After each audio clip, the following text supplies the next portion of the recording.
The CCP, planned to selling ordinary people the fentanyl, which meant to kill. It's a synthetic drugs. But then they have all natural ephedrine, which is the same family of methamphetamine. Okay, one is all natural, coming from herbs and great substances, can enhance your experience of extreme happiness. So what's your reaction to what you just heard?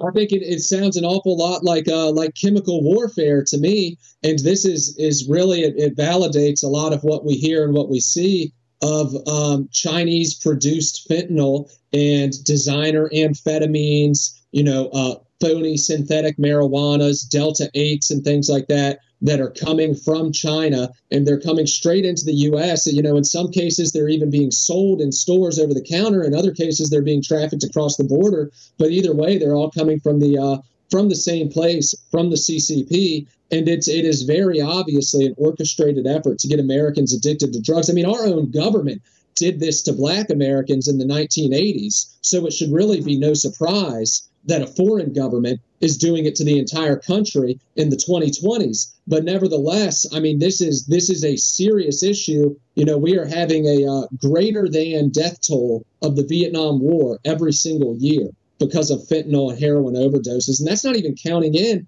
all of the other drugs and all of the cumulative effects of people who are using designer drugs or fentanyl or things like that for extended periods of time, and then they just die.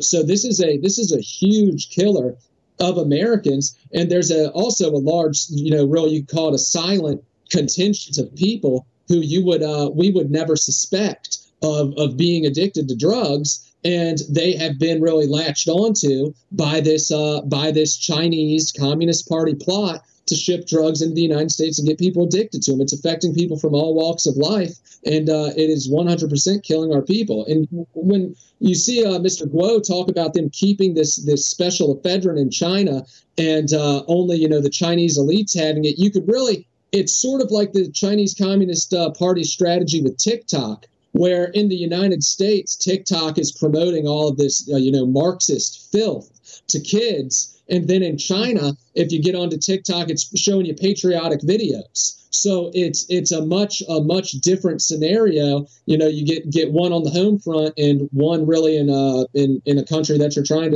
to take over, trying to force to collapse. So we're seeing a war strategy, yes, obviously play out here.